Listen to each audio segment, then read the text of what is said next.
It is the 17th of the 11th, 17th of November. Um, and it is the weekly vlog time, just reflection, going over everything that's transpired across the course of the week. I've got some notes here, just like the key points that I want to discuss.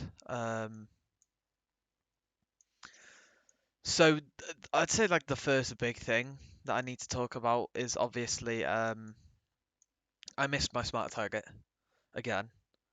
So of the three smart targets that I've set so far, I've failed all three. This obviously is not where we want to be finding ourselves, especially not this far into it with 1 week left to go. To be able to show real improvement now, I am gonna have to hit a smart target and show actual improvement going forward. I deranked. I didn't hit the data-based or the statistic-based target that I'd set for myself that me and Mick had came up with. Um, so obviously there was a level of displeasure coming from that, and the KPI actually showed overall that not only had I failed to hit the target, I'd gotten worse. I had more deaths and less elims per 10 as Winston, as opposed to having to keep a balanced amount of deaths or a less deaths and more elims through smarter and more reasonable engages, which obviously is not perfect.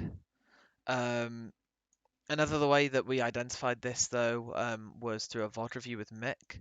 Me and him had a bit of a discussion. We did some live coaching.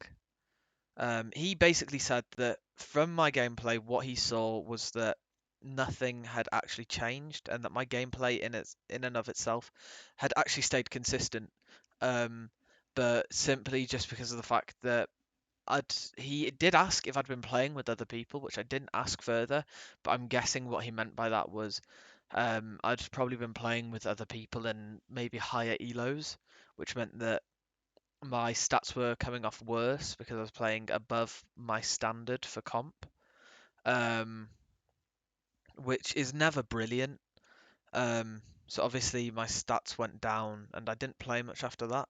But we also identified it as potentially just a mental issue or a how I was feeling because once I kind of hit that spiral, I began to doubt myself. I lacked confidence going forward into more games, and that obviously had an effect over um, what we have put on a sticky note as assertiveness. I was not playing aggressively enough to be reflective of a tank player, especially a dive hero who has to be, again, the word assertive on the target that needs to be focused. So when we were going over, we just discussed this and then we did a bit of live coaching. He watched me play and would give me coaching in the moment. Um, this this method I feel helped me. It's made me feel more confident going forward.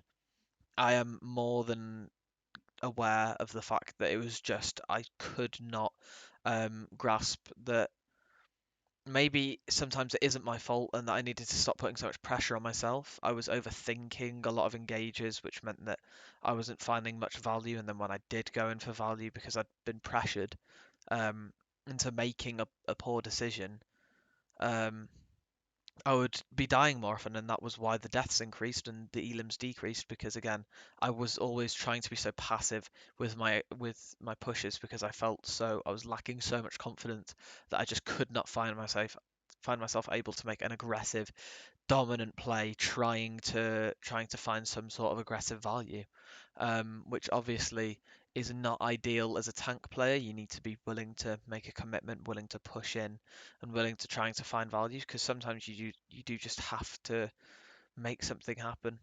And if it results in a death, then oh well, at least you went in at the most optimal time that you could find. Um, so going forward as a little bit of a as an improvement towards this KPI system because I was tracking my overall stats as well. Um, I was doing it off an overall stat basis at the end, but the stats did also obviously show that I'd gotten worse in the individual games. Um, because I've got around about 7 hours on Winston now to have to try and counteract with better gameplay. My final decision is that I'm going to be taking the stats from the games I play from here on out, and I'm going to be counting those individually. So I'll do a kills per minute, I guess, is how I'm going to have to do it. I will have to figure out the exact sum on how I will do it, but I will tally up or I'll add together all of the kills that I've got across all the games that I play until the smart target moment is reached. And I'll count all the deaths, and then I'll count all the time played as well.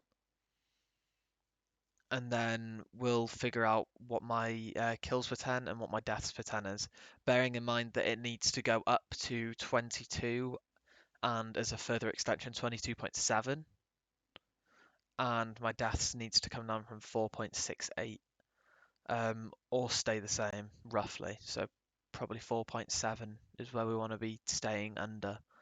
Um, if we can keep those two consistent, or if we can get those two, I think that will show that simply just a poor outlook on things and a slight break from the game is all that I needed to be able to push forward. Um, but beyond the practical side of this week, um, I also did an ethical research paper. So just looking into the ethics of gaming and the ethics of Overwatch in particular, obviously, is what I was looking into.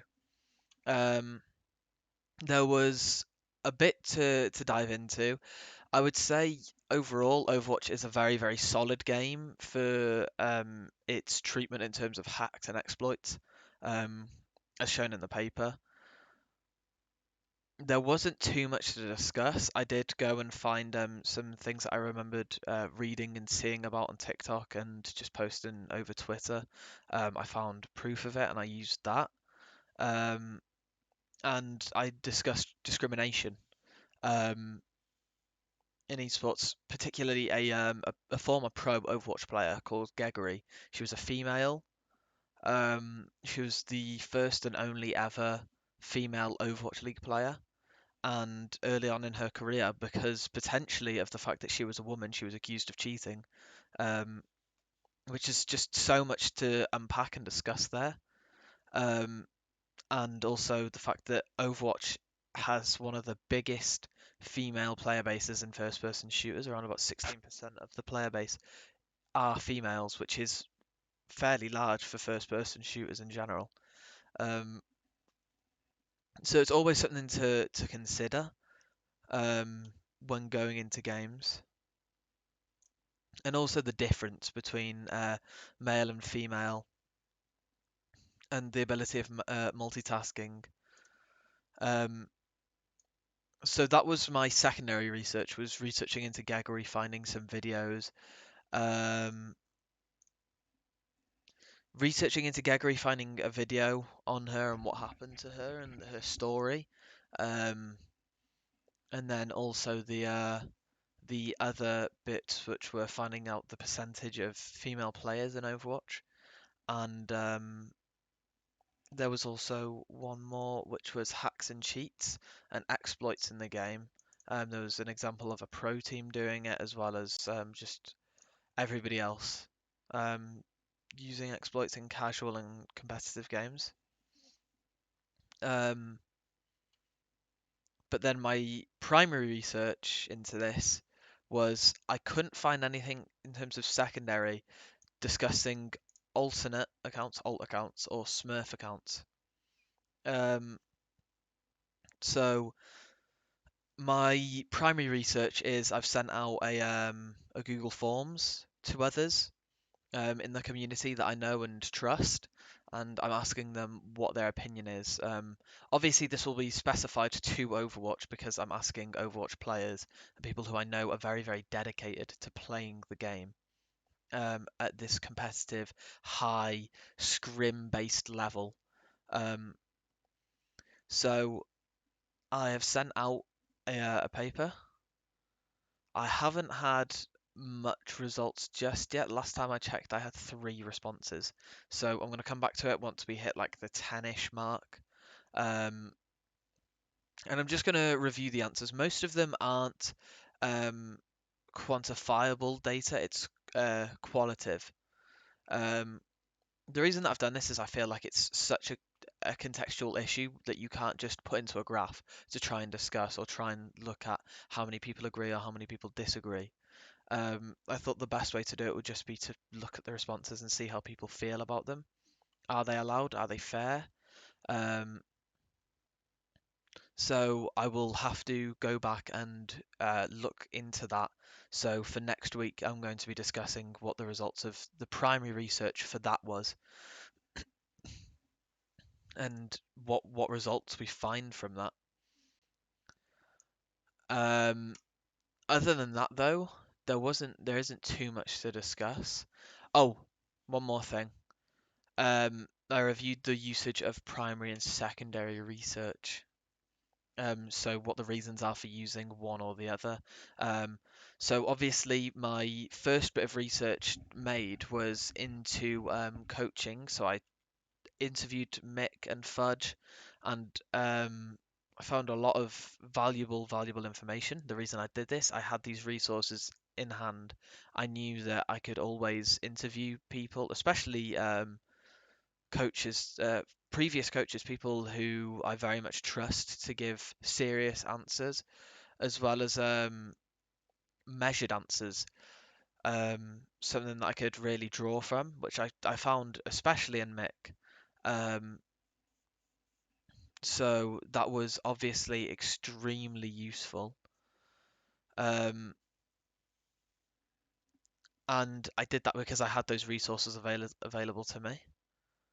I need to actually cite where I got the information from, though. That is one issue that I've noticed in re-looking at this paper. I do not have a site based for where I found all of this out. But that is officially the end of this vlog. Um, and then I'll be done after next week's vlog on Thursday the 24th. Thank you very much.